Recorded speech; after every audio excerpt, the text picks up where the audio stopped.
படி அவர்கள் தேவகவுடா ஐயா அவர்கள், ஐகே குஜ்ரால் அவர்கள், அடல் பிகாரி வாஜ்பேயி ஐயா அவர்கள் 8 பிரதம மந்திரி கிட்ட நேரடியாக வேலை பார்த்த ஒரு அனுபவம். கற்ற கல்வி எல்லாம் இந்த மண்ணிலிருந்து ஆரம்பித்து சென்ட் ஜோசப் கல்லூரி திருச்சி, அதன் பிறகு சென்னையில், அதன் பிறகு இன்னைக்கு நாம நம்முடைய கோகுல் அவர்கள் இளைய மனிதராக எங்க டாக்டர் வந்திருக்கிறாங்க ஐஎஸ்ஆர்ஓவில் இருந்து. அன்னைக்கு முதலாக 40 ஆண்டுகளுக்கு முன்பு, 41 ஆண்டுகளுக்கு முன்பு நம்முடைய சோதனை ஓட்டத்தில் ஃபர்ஸ்ட் சேட்டலைட்டை நம்ம லான்ச் பண்ணும்பொழுது இட் வாஸ் அ ஃபெயிலியர். அன்னைக்கு கலாம் ஐயா தன்னுடைய புத்தகத்தில் எழுதுறாரு, இது ஃபெயில் ஆயிருச்சு, நாம போய் பிரஸ் முன்னாடி நம்மளை டிஃபெண்ட் பண்ணணும் அப்படின்னு நினைக்கும் பொழுது, அன்னைக்கு அவருக்கு தலைவராக இருந்த விக்ரம் சாராபாய் அவர்கள் முன்னாடி வந்து பொறுப்பையெல்லாம் தாய் ஏற்றுக்கிறார்.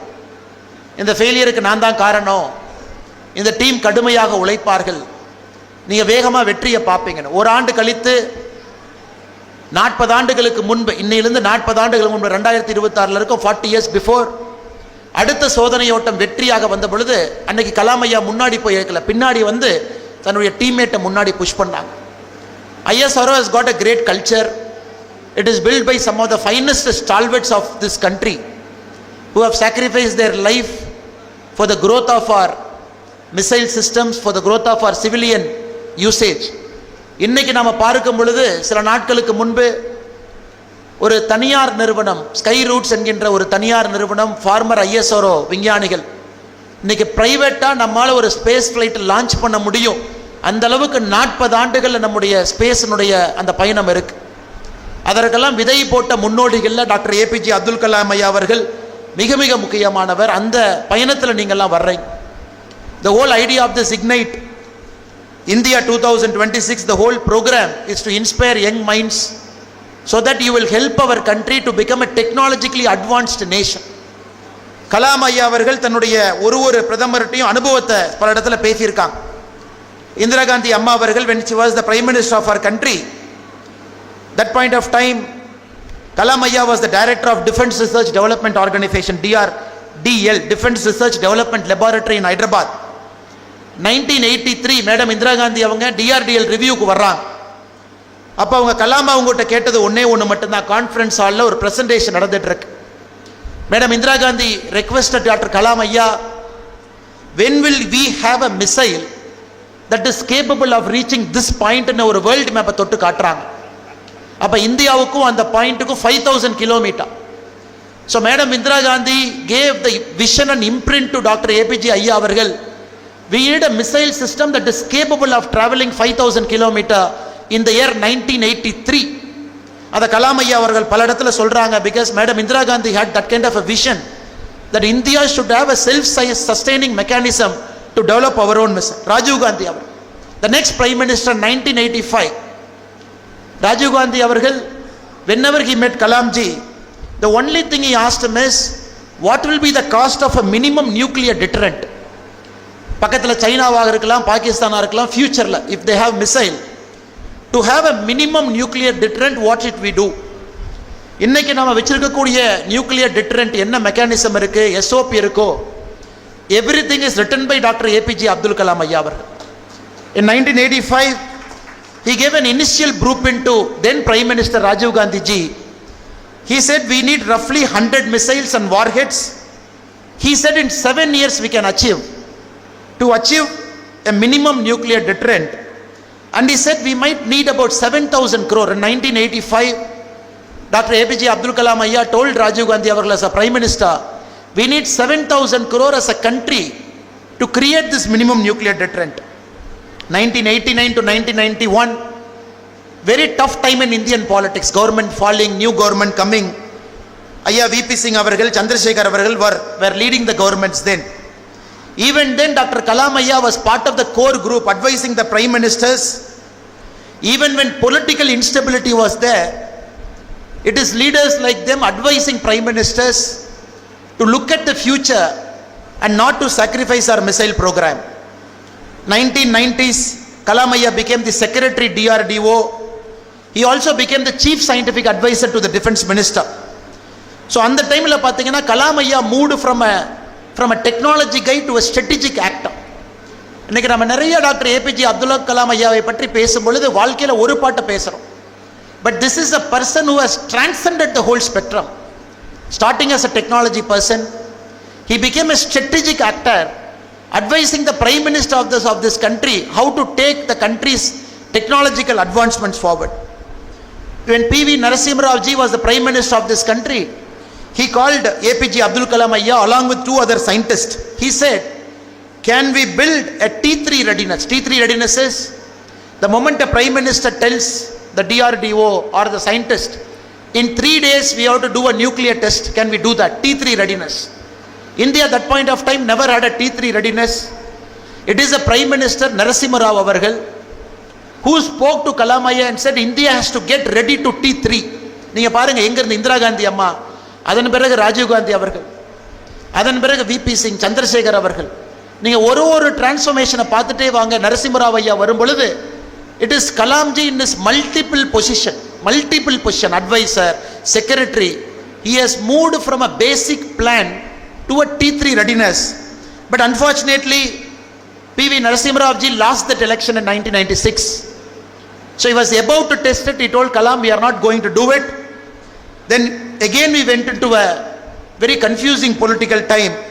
So multiple chief ministers, including I.K. Gujral ji, including Devagowda ji, we had multiple prime ministers in that time. Atal Bihari Vajpayee ji had only 13 days as India's prime minister. So in the kolappamana soolalaiyilum Kalam Ayya avargal, he was very clear, we are moving towards T3. Prime ministers can come, prime ministers can go.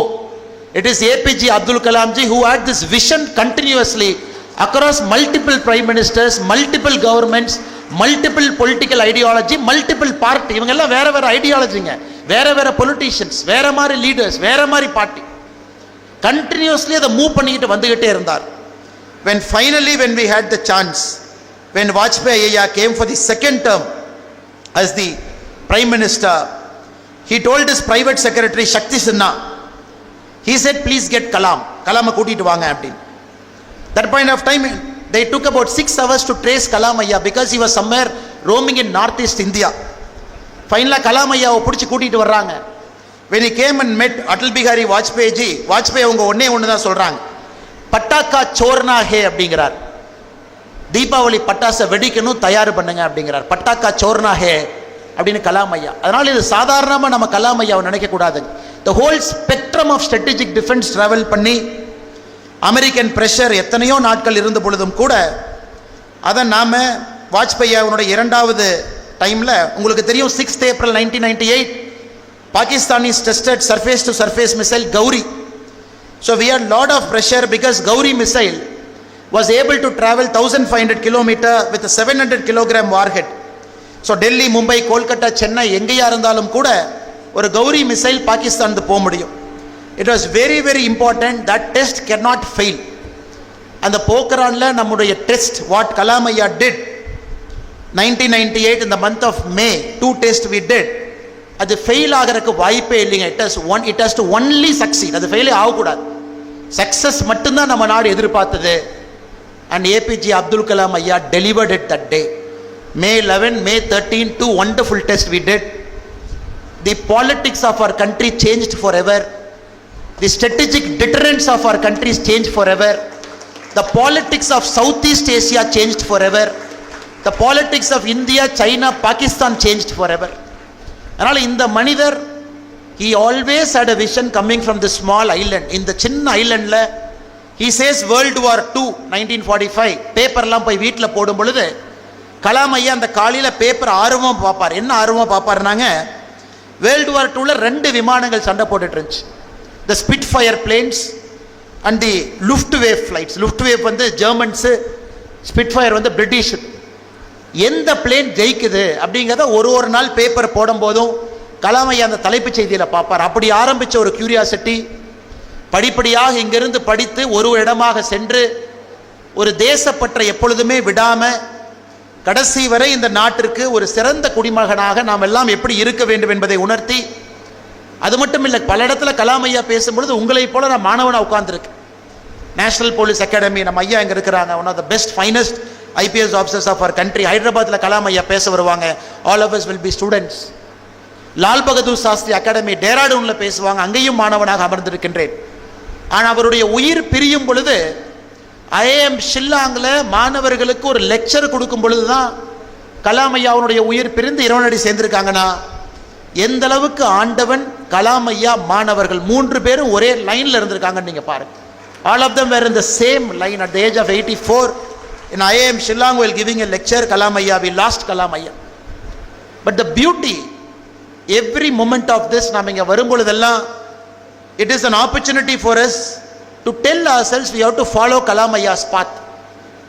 A person who didn't get married, a person who gave up non-vegetarian, ஹாஸ்டலில் போய் mess bill கட்டணும், send Joseph college திருச்சியில் நான் vegetarian சாப்பாடு 18 ரூபா, vegetarian சாப்பாடு 14 ரூபா. அக்காவோட நகையை வாங்கி படிக்கும் பொழுது எதற்கு குடும்பத்திற்கு தேவையில்லாமல் அந்த 4 ரூபா செலவு வைக்கணும் அப்படிங்கிறக்காக ஓவர் நைட் ஃப்ரம் நான் vegetarian he became a vegetarian. பாருங்க எந்த மாதிரி மனிதர், எவ்வளவு விஷயத்தை அவர்கிட்ட இருந்து நம்ம எடுக்க முடியும். இதே ராமேஸ்வரத்தில் சைக்ளோன் 1964 ஒரு மிக மோசமான சைக்ளோன் வந்து ராமேஸ்வரத்தையே கிட்டத்தட்ட தரைமட்டமாக்கும் பொழுது அவருக்கு ஊருக்கு வரணும்னு ஆசை, கையில் பணம் இல்லை, MITயில் படிச்சுட்டு இருக்காரு. தன்னுடைய ப்ரொஃபஸர் பெஸ்ட் ஸ்டூடெண்ட்னு குடித்த டெக்ஸ்ட் புக்கை கொண்டு போய் அடமான வைக்கிறார். ஒரு கடையில் 400 ரூபாய்க்கு அடமான வைக்கிறார். எதற்குன்னு கேட்கும் பொழுது ஊருக்கு போகிறதுக்கு பணம் இல்லை, சொந்த ஊர் ராமேஸ்வரத்தில் சைக்ளோன் சேதத்தை ஏற்படுத்தி இருக்கு, என் டெக்ஸ்ட் புக்கை வச்சுக்கிட்டு 400 ரூபா கொடுங்க.